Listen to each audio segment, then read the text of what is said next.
learn how to detox my cleaning supplies and beauty products and food. And that's what I went into really deeply in my book and in my home, and the cleaners I was using from everything from my kitchen to my bathroom to my shampoo.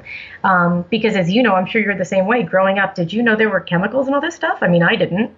Right. You assume you're being kept safe when you buy these things. Or if there's a flower on the bottle, then it must be clean, right? This is the Anthropology Podcast, the podcast where we optimize the bodies, brains, and lifestyles of entrepreneurs, go-getters, and world-changing innovators. Welcome to the Anthropology Podcast. I'm your host, Dr. Megan Walker. As an anthropologist and naturopathic doctor, I work with entrepreneurs and go-getters to optimize the health and performance of these world-changing innovators. Before we jump into the interview, I want to invite you to join our free Facebook community, Legacy. If you want to be something amazing, you need to surround yourself with amazing people. The Legacy community is made up of badass women living, not leaving, but living our legacy every single day. We are leaders, parents, entrepreneurs, and innovators collectively committed to leaving the world better than we found it. My mission is to support the health and optimization of these badass superheroes, literally to places we never thought imaginable. If you are on a mission and get it, that your health is the key to your unlimited potential, then join us. We are super awesome. You can find us on Facebook at www.facebook.com/groups/BE Legacy. See you there. Today, I am speaking with Amie Valpone. Amie is an author and health advocate from New York City. She hosts all of her ideas on thehealthyapple.com and is the best-selling author of Eating Clean, the 21-day plan to detox, fight inflammation, and reset your body. Amie and I had a really incredible discussion today, and at the end of the day, what we talked about was the hero's journey. Amie had this health crisis in her own life, and when traditional medicine was not able to find solutions for her, she went looking for something different. She was on a quest, and eventually she became an evangelist. We talk about mold, Lyme disease, endocrine disorders, coming to the very brink of your life and really truly rediscovering health and what that means. Amie talks about being outside of her body, living this corporate lifestyle where she pushed and pushed and pushed, and then truly understanding what it meant to feel what was inside of her. Amie is this beautiful example of following the journey, taking what is handed to you and turning it into something absolutely incredible. Her platform, thehealthyapple.com, is filled with inspiration around how to change your life in a systematic way that looks at functional medicine and puts it into play in everyday life. This interview was enlightening for me. We had a fantastic conversation. And I think what Amie does really well is she allows you to identify with this journey of health. She makes it very, very real. And every time she says things, you go, oh, that was me. Oh, that was me. I totally understand that. I think you're going to get a lot out of it. And I can't wait for you to hear what she has to say. All right. Well, Amie, welcome to the Anthropology Podcast. It is such a pleasure to have you here. Hi, thanks for having me. I'm really excited to be here. Well, we had the opportunity to meet each other down in Expo West a few weeks ago, and it was one of those classic things where we were telling each other what we were each wearing and what pole to find each other by, because this convention is absolutely huge. And I knew the second I saw you and we engaged in conversation, I was like, I need to know this woman better. She has this incredible story and energy, and I'm really just so excited that we're going to have the chance to sit down today. Thank you. I'm so excited too. Yeah, it was great to meet you, and it's always fun meeting new people, especially at huge events, the ones that really stick out and you connect with. So it was lovely connecting. Yeah, and one of the things I think that was so wonderful about that short time that we spent together was we just kind of jumped into your story, and your story is so instrumental to what I would now call your mission and your purpose. Can you share that story with us and that journey from being sick to being in this place of vibrancy and health? Sure. So the full story probably takes about 5 hours, but I will try and snip it up a little bit. So let's see, about 10 years ago, I was, living here in Manhattan, working in a corporate job, and my legs started swelling with about 40 pounds of fluid, and no one knew what was wrong with me. I mean, you name it, I went to the doctor. I had everything from bone marrow biopsies to, blood work done every week, went to vascular surgeons, went to rheumatologists and hematologists, and it got so out of control, and my blood work was like surprisingly a mess, even though I really wasn't feeling sick. And they discovered all of these weird things that were going on in my body. And after, weeks of spending every other week getting blood work done at St. Vincent's Cancer Center here in New York City, after thinking I had leukemia, they were like, we can't figure out what's wrong with you. We've sent you to, 50 doctors. Everyone's guessing. No one has answers. I was on steroids. I was on painkillers. I was on water pills. And so they sent me to Mayo Clinic, and I went to Mayo Clinic for a whole week, and all my friends thought I was on spring break, and, no one really knew what was going on. And so they did another bone marrow biopsy out there on me because, again, they knew nothing what was going on. And they said on Friday, Miss Valpone, your insurance isn't covering you anymore. We need to release you, and we can't find anything wrong with you.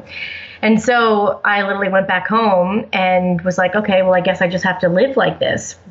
Until a few weeks later, I was working with a rheumatologist in the hospital for special surgery, and I was on tons of antibiotics for everything, which I'm sure you are very familiar with, like SIBO, small intestinal bacteria overgrowth, and tons of gut issues.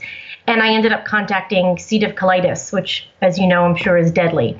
And so I had exhausted all the hospitals in New York and New Jersey.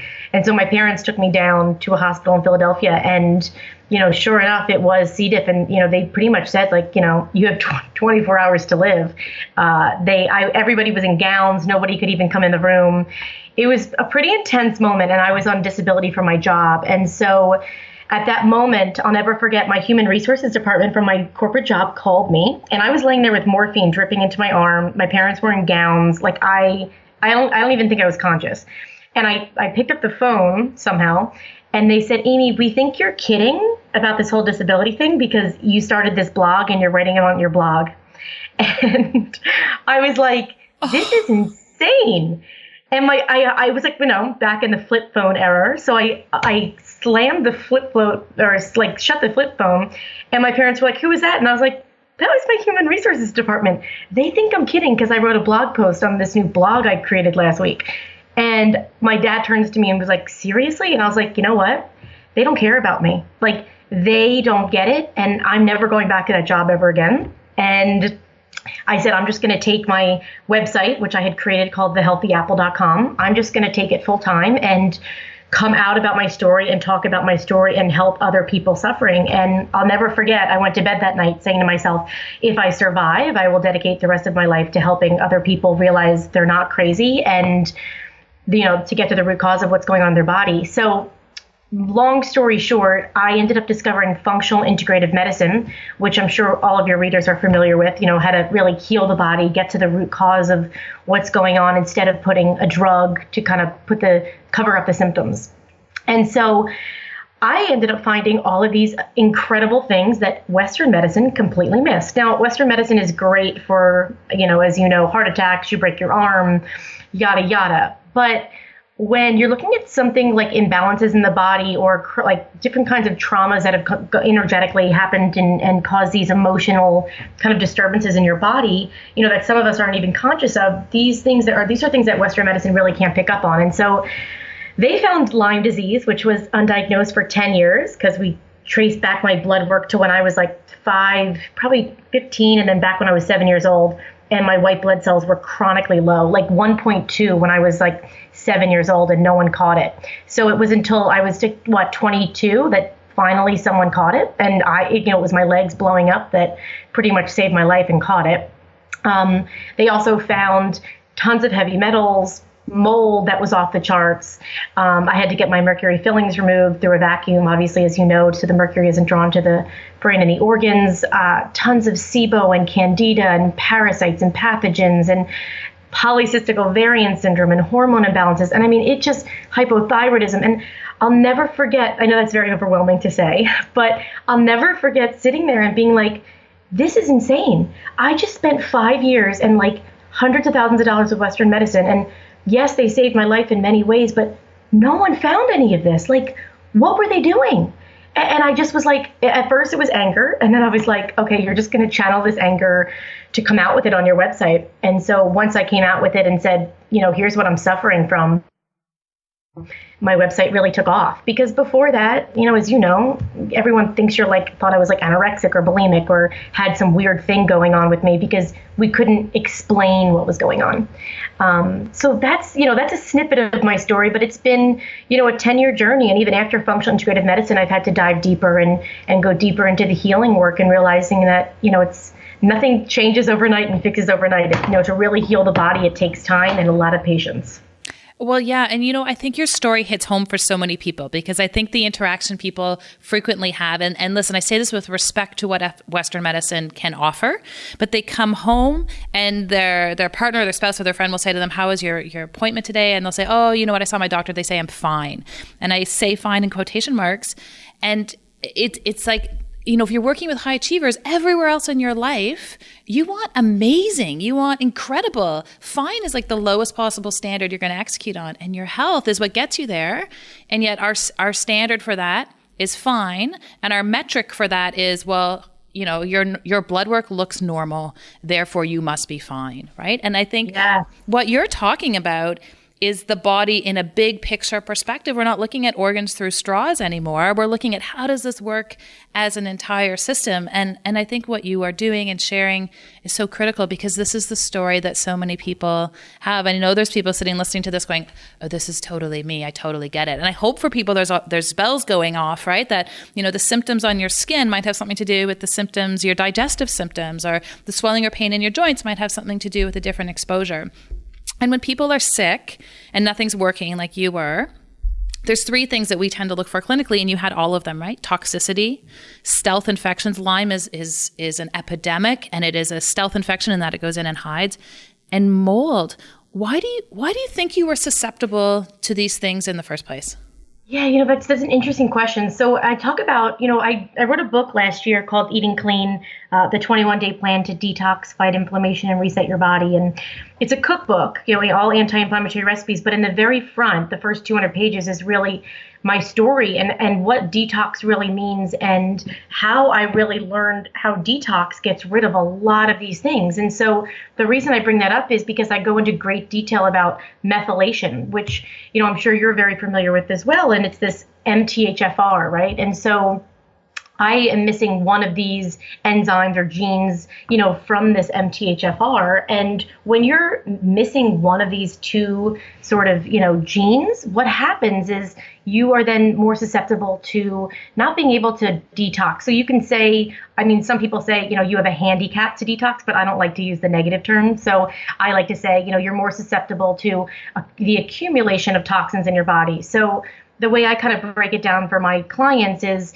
if you and I grew up together, we were twins, we were brought up in the same house, we ate the same food, there was mold in the house, all of these different things. We ate the same, drank the same tap water, ate the same foods, yada, yada. I'm fine, but my twin brother gets chronically sick. And so, he has mold and heavy metals and all these things. And I'm like, that's weird. I don't have any of this. And so what someone told me years ago is, well, the government won't really understand and won't say, oh, it's the mold in the house making you sick, because if it was the mold in the house, the whole family would be sick.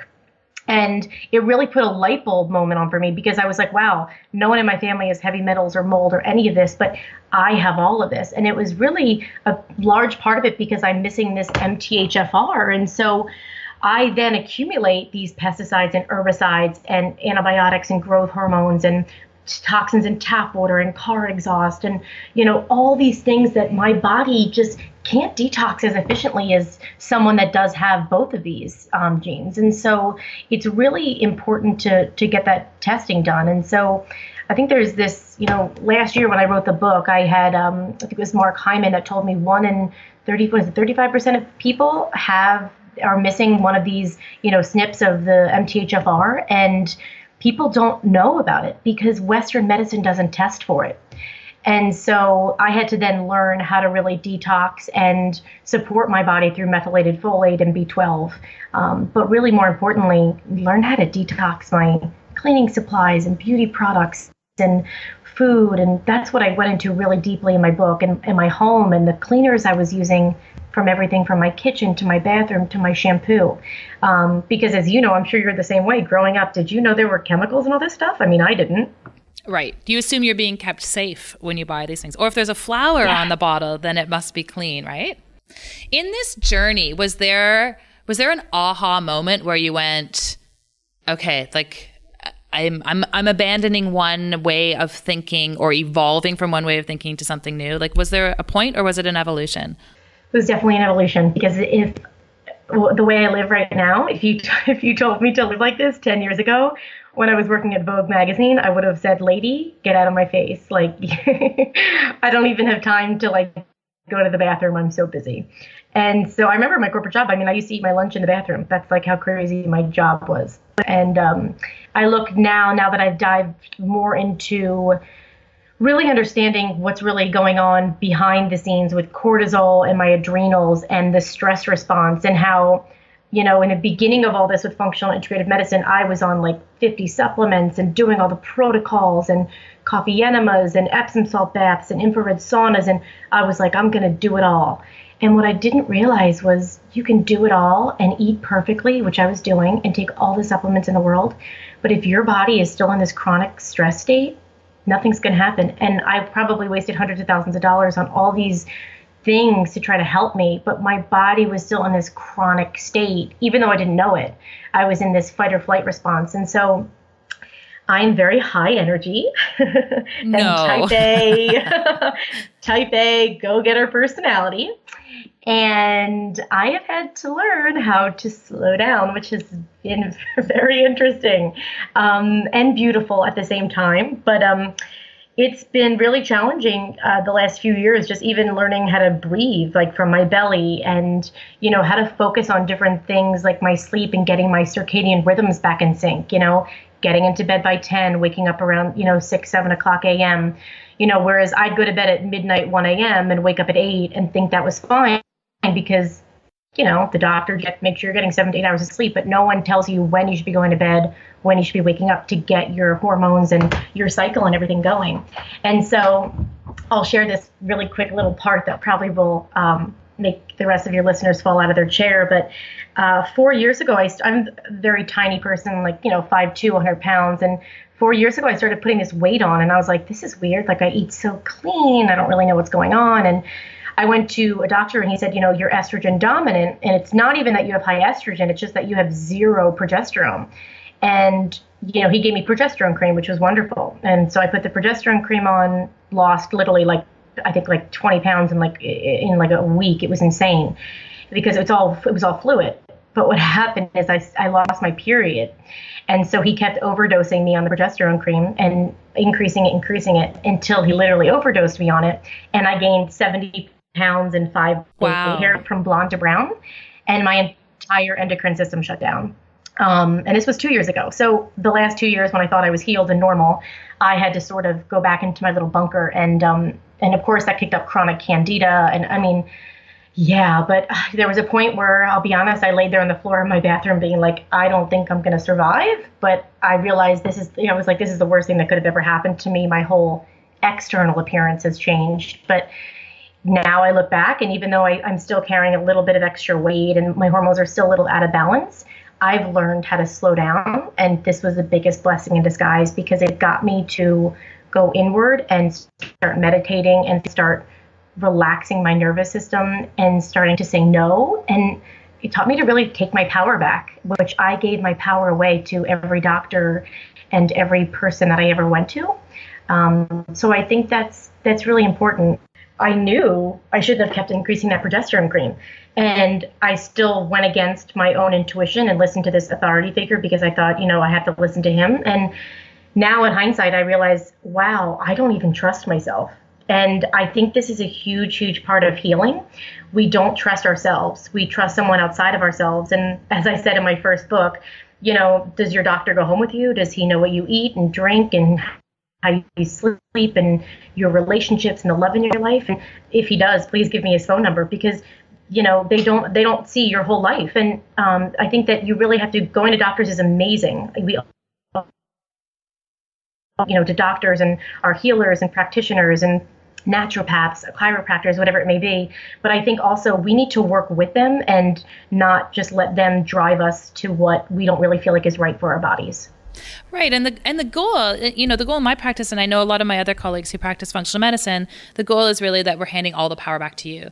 So, people say all the time, do you have room in your practice? And I say, of course I have room in my practice, because I try to get people better, right? We want to give you the tools so that you can do it yourself. There's two things that you touched on, Amie, that I think are really key, and I kind of want to explore those a little bit more.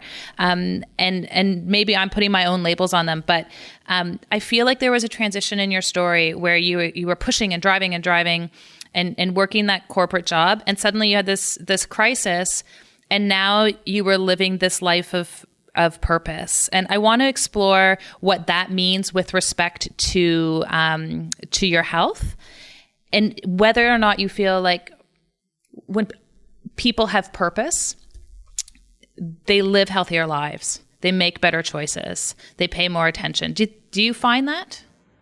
Oh, completely. And I think, getting like much deeper into my own body. I mean, I'll never forget, I used to go to these like energy workers, and they were all like, you're not even in your body. And I was like, what do you mean? I'm in my body. Like, I'm right here. And they're like, no, you don't get it. You're not even in your body. You're so in your head and so out there. You're not even focused on your body. And so at the time I had no idea what it meant. I was just like, they're crazy. They don't know what they're talking about. And now I'm like, wow, I wasn't. And so getting deeper into like this kind of spiritual practice, and just even, or call it whatever you want, just mindfulness, quietness, and starting to feel this huge divide between how I was spending the majority of my life driving to be this like woman climbing the corporate ladder to, make my father proud or whatever.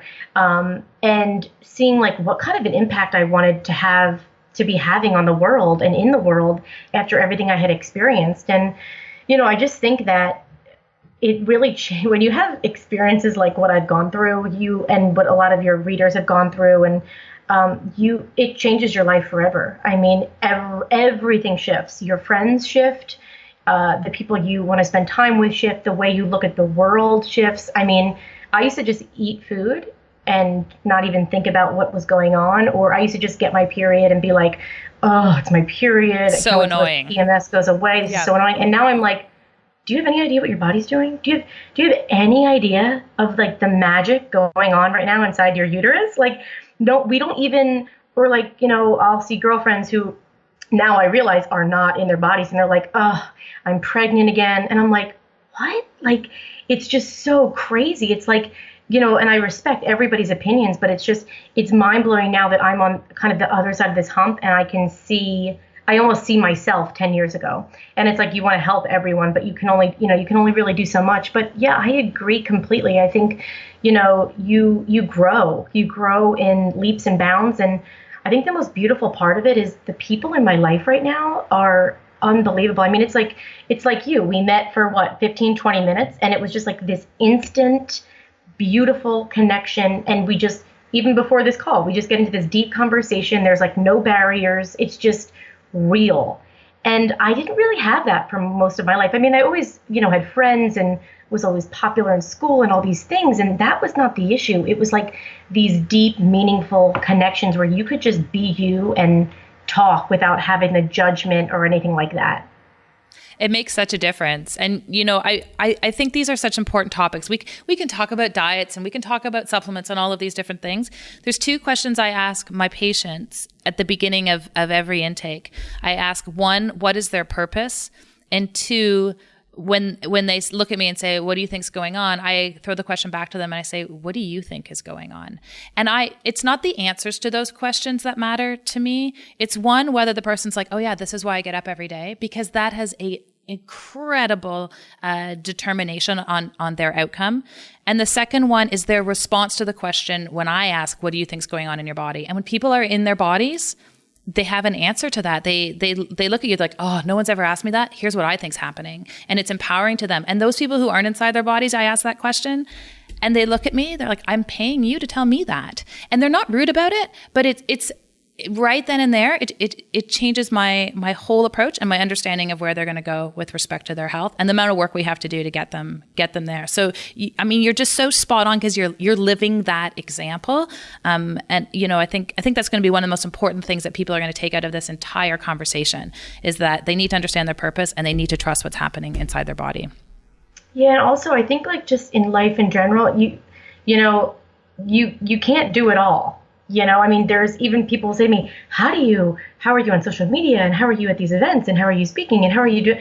And I'm like, I'm really not. Like my number one priority is my health. Number one, more over my job, over anything. Number one priority is my health. Then obviously comes, family and work and all of that. But really to me, it's like, what I see so much, and I'm sure you see it too, all my clients, they spend most of their time, maybe 3/4 of their day on social media. And it's like, you can't, you have to pull yourself out of that world because number one, it's this comparison world, right? And number two, it's really, you look at people going through their Instagram feeds and what's their body reaction. I always say to my clients, put your hand on your chest the next time you go through your Instagram or Facebook feed. You will find yourself breathing from your chest and being like, because it's like, oh my God, look at her.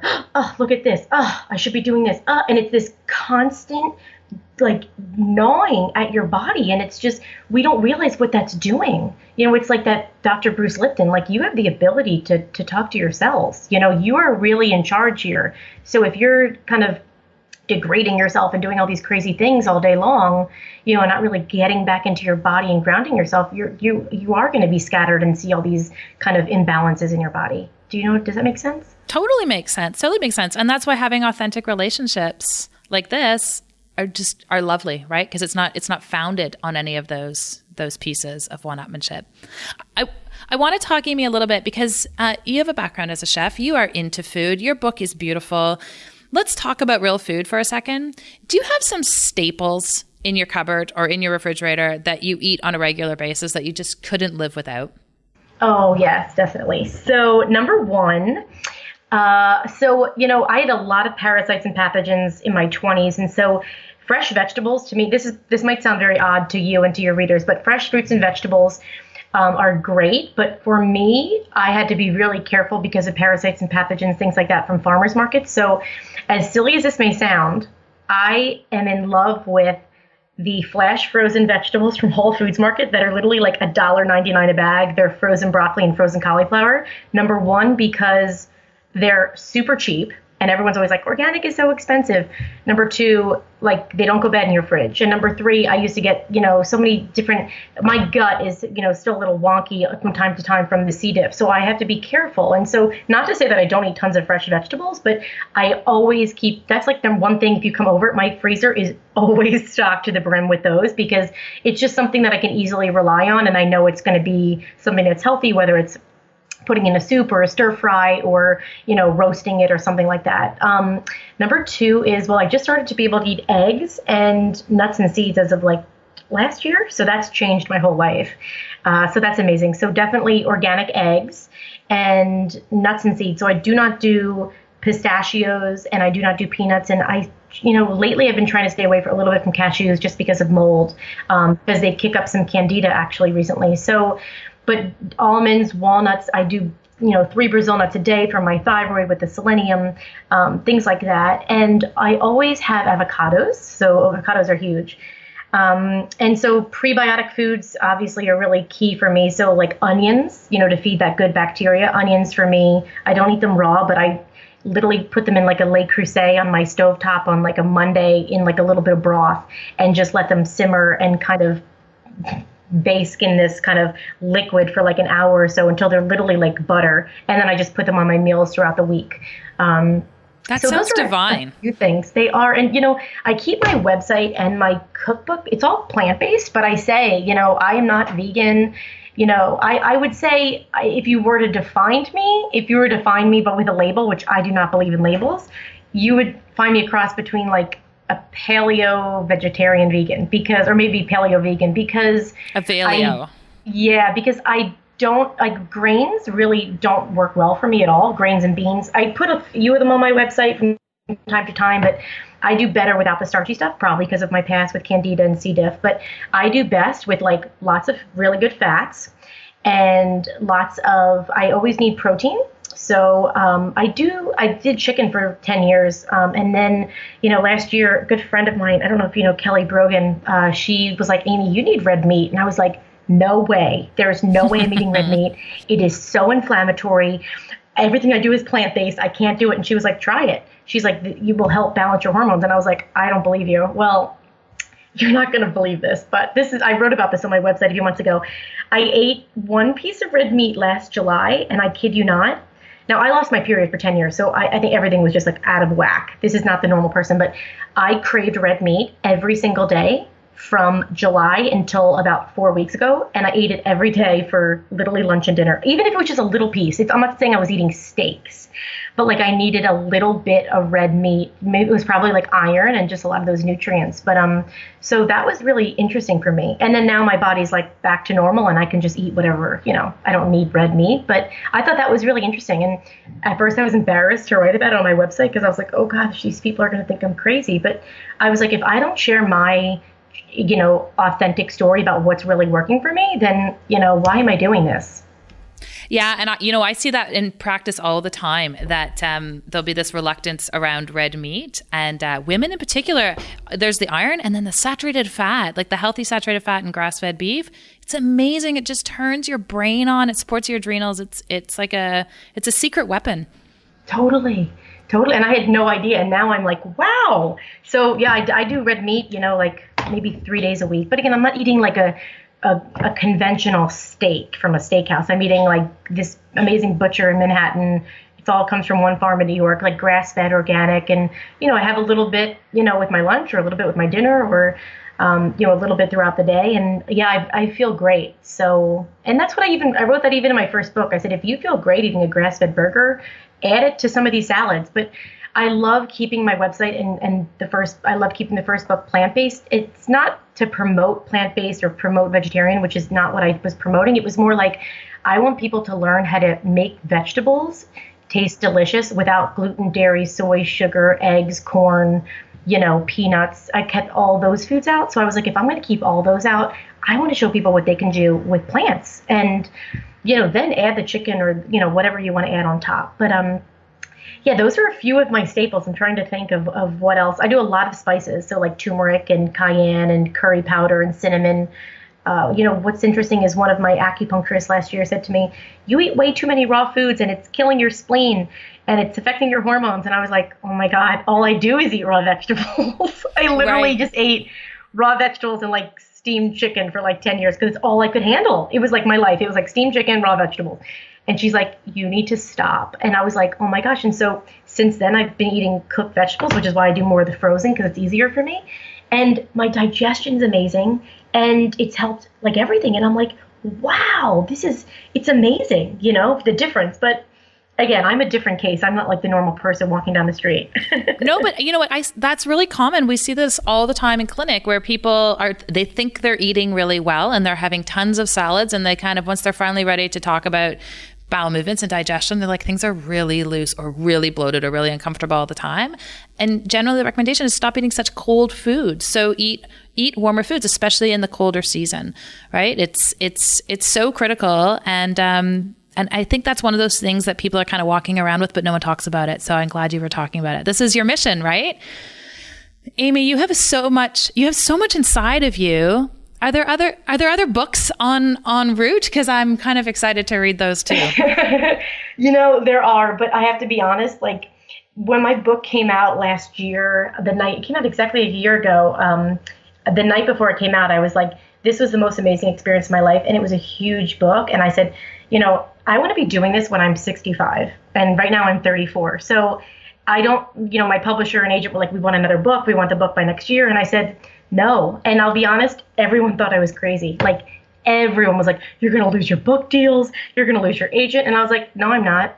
Because I have learned just to trust my body and trust myself so much that I'm like, I'll write like 4 or 5 really wonderful books in my life, and every one will be a different stage of my journey to help people along that stage. I'm not in this to like become famous overnight or like make, write a million books in 5 years. I just want to help people. I mean, I just relaunched my website, and what I said when it came out, I was like, this website and this book and all of my work really has nothing to do with me. Like, yes, it's my story, but it was just a catalyst for this beautiful life that, I'm sharing with you now. But it's really about you. Like, it's to help you and to inspire you to make these changes or just see these things that, other people really aren't picking up with, these imbalances that could be going on in your lifestyle or in your body.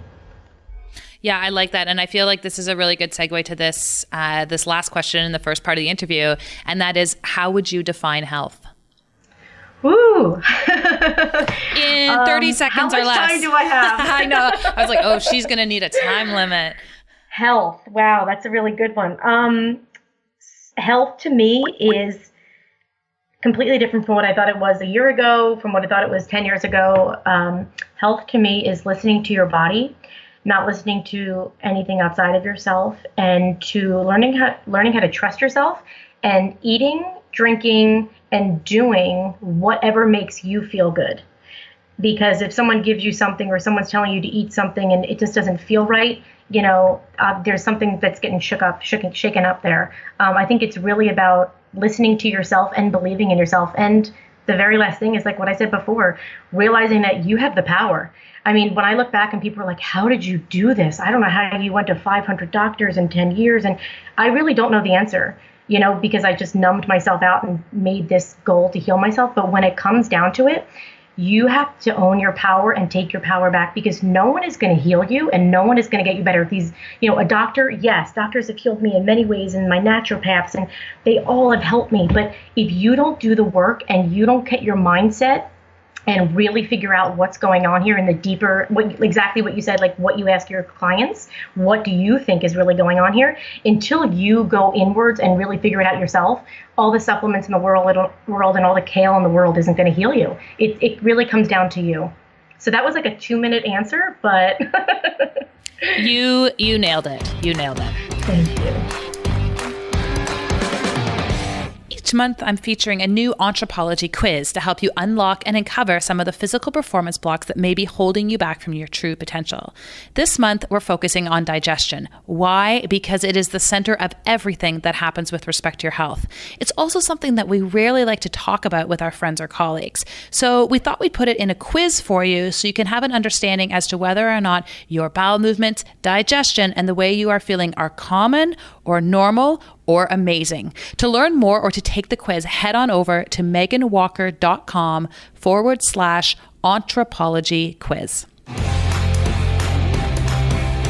Okay, Amie, we're going to move on to the second part of the interview, and these are just quick, rapid fire questions. I call them key performance indicators. So, in business or in a startup, your key performance indicators are those key things that you're looking at to know whether or not you are on the right track. And I find it so interesting to talk to my guests and look at the lifestyle things that I think are key performance indicators for their health. So your first question is, do you have a consistent morning routine? And if so, can you share it? Yes, and this is something I'll be writing about on my website soon, because I just stopped drinking lemon water because I pretty much ruined all the enamel on my teeth per my dentist because I drank way too much lemon water. And so now I drink 2 cups of really warm water every morning when I wake up, and I meditate. Nice. I like it. Fiction or nonfiction? What are you reading right now? I read every mind-body book that you can even imagine. I mean, if I snapped the picture, you'd probably think I was nuts. It's funny, for the first, 8 years of my journey, all I read were medical books. And I literally threw out all my medical books. I almost just can't look at them anymore. They were all super helpful, but, now to me, it's like, it's the mind and understanding, how we're really structured, how the mind really is affecting the body. I love this evolution. Hot beverage of choice. What is it and how do you prepare it? Dandelion root tea, roasted dandelion root tea from traditional medicinals, and just straight up, which was so hard for me to do years ago when I was addicted to like stevia and all that kind of stuff. But Now it's just straight up. I love how you were addicted to stevia and other people are like, whoa, I'm still on sugar and Diet Coke, right? Well, that was actually really hard. Getting off the fake sugars was hard for me because the stevia actually was affecting my hormones, which I did not want to admit, but that was hard, to get my taste buds to really stop, not just sugar, but to stop the fake sweeteners. That was like a detox in itself. But now it's like, this, it's like you once you're off of it, you're like, I don't even have a sugar craving anymore. No, exactly. What do you do for fun or for play? This is something I need more of in my life because I was very isolated for the last 10 years, which is hard for a lot of people to understand because I'm so such an extrovert and so outgoing. And I'm learning on putting more fun in my life, but most of my fun is with myself. I have to be honest. I just dance so good. I dance in my apartment like pretty much every day and I make fun. I just have fun. I live in Manhattan, so I live right near the water. I go out and do some earthing and lay on the grass and walk near the water, and that's happiness to me. Amazing. Entrepreneurism. Are we born this way or do we learn to become entrepreneurs? I just read this in an amazing article last night. That's funny. When I worked at Vogue magazine, I'll never forget telling myself I could never be an entrepreneur. I could never do that. And I always just wanted to be this like little assistant to my big boss and like be taken care of. And boom, the universe kind of smacked me on my face about 12 times. And then then the human resources department called and I was like, well, this is the sign. I guess I got to take it by the horns and do it. And there was no like, oh God, I have to do this. It was like, this is what I'm supposed to do. Like there wasn't even like a question. So I think we are born with like our destiny and certain things happen and you just take it and go. I love it. I'm glad the universe slapped you that day and it was the start of your hero's journey. It's amazing. Your work is incredible, Amie. I know people are going to want to follow up with you. How can they find you? And can you share a little bit about some of the really cool programs that you've got on your website that people can access? Yeah, definitely. Thank you. So my website is thehealthyapple.com. And on social media, it's at thehealthyapple on, Instagram, Pinterest, Facebook, Twitter, I don't even know whatever other social media networks are out there anymore. I can't kind of handle it. And then on my website, and my book is called Eating Clean, the 21-day plan to detox, fight inflammation, and reset your body. So it's on stores nationwide, but Amazon's probably the easiest. And then I have a bunch of new programs. Thanks for bringing those up on my website. So everything from, digestion solution for kids to irritable bowel syndrome to, inflammatory bowel disease, dysbiosis, candida, everything kind of under the realm of the gut and mind-body protocols. And I'll be putting a lot more mind-body on there. But they're fun. They're just easy. And those are just, electronic. So they come nice and quick. Fantastic. Amie Valpone, it is a pleasure as always to hear your infinite wisdom and learn about your journey and your incredible insights. And I can't wait for that next book. Thanks for taking the time to be here. Thank you. You're amazing. I'm so grateful. Have a great day. If you enjoyed our conversation and would like to hear more, head on over to Stitcher or iTunes and subscribe to the Anthropology Podcast. We would also really appreciate a quick review. When people have their health, they can change the world. Let us keep you healthy and you go change the world.